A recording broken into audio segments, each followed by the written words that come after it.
Reductionism is the view that all parts of the world and of our own experience can be traced back or reduced down to one singular thing. So, for example, you see your mind as being capable of making free decisions. You think that what goes on in your head when you make a choice is not at all like bats and balls. But, well, mental states are brain states, or at least they're directly tied to your brain, and brain states are biological. And biological states are physical states. And the physical world, as we already said, is deterministic. There's just no room for free will in this picture. We think we're free, but we're not. And really, as scientific thinkers, why would we assume that we are? Why would we think that we're any different than everything else in the universe? What would make us so special? Maybe the fact that we're the only organisms, at least that we're aware of, that fly at the speed of sound or faster. And organisms that were designed to fly, we fly better than they do. Organisms that were designed to swim, we dive deeper than they do and then come back to the surface and breathe air. Maybe we're special because we violate so many the physical limits that we have as humans. The fastest human on Earth, or that ever lived, Usain Bolt, he there's a cat. What's it, like 35 miles an hour that he can run, 30 miles an hour, something like that. Cheetahs run circles around him, but then we hop in a car. Our minds allow us to create, to go outside of our physical limitations. So to say the physical world is determinism is cool. It's cool. But we are special and we are different. I've never seen a monkey fly F-22. It does. Please show me. How are we better than every other organism? Perceivably, of course, because I'm sure there's something that exists. You know, all these UFOs popping up on Navy radar and what have you. But in terms of what we know about, and of course that's limited by our perception, we are special.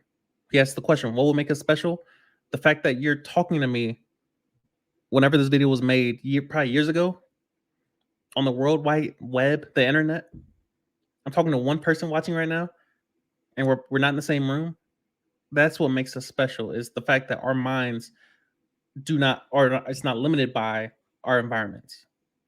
I can think about something that does not exist. I can think about my thoughts and critique them and say, that's not a good thought to have. I can place my morality, albeit somewhat subjective, until we place an objective morality in place. I can think about how my thoughts are either good or evil. I can think about that. I can choose to make a decision relative to right and wrong.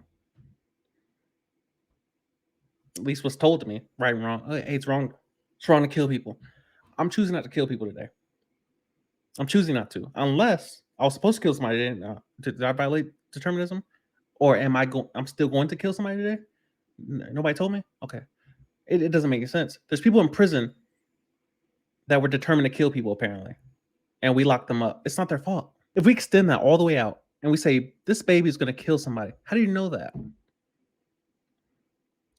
There's no reason to prevent anything, right?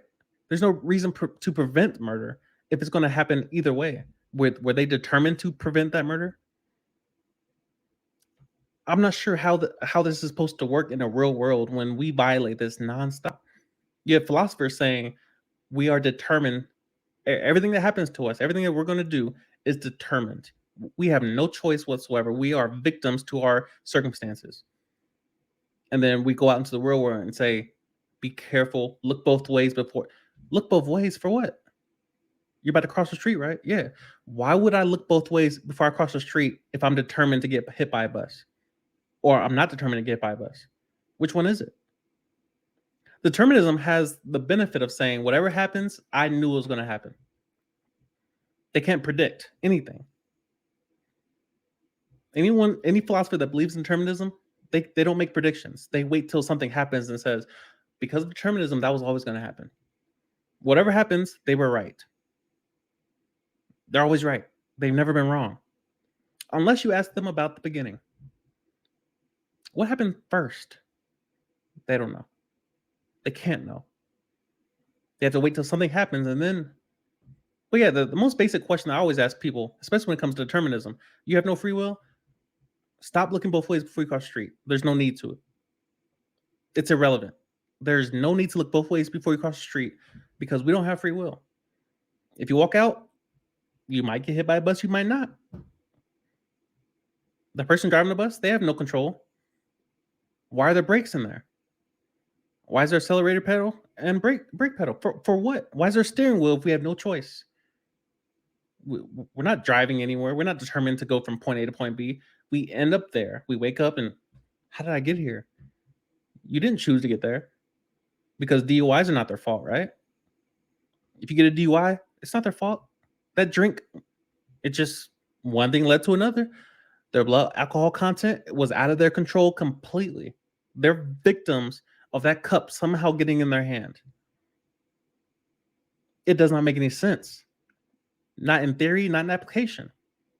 And yet you have these world-renowned philosophers, Sam Harris, walking around the world claiming you have no control over your life, but then they tell you, take responsibility. Obviously, that's Jordan Peterson. Clean your room. They're contradicting. And obviously, I would never accuse Jordan Peterson of saying there's not free will because he's never said that, at least not to my knowledge. But, I mean, good Lord, how many PhDs do you have to have? How many degrees do you have to believe that? Did you not study for that test, or did you just pass the test because you were supposed to pass the test? Sam Harris, like you have that PhD. Did you study? Why? For what? For what? What's the point of discipline if there's no free will?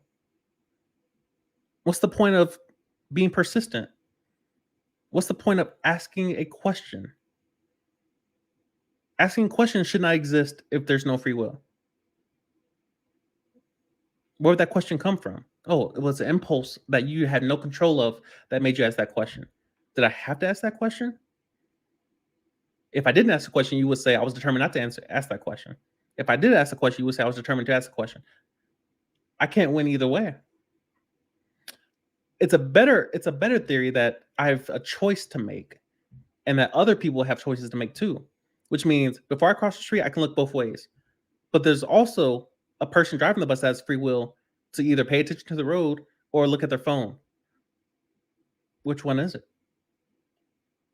What if they're driving down the road and they're looking at the road and they're focused and they're not distracted, and I look both ways?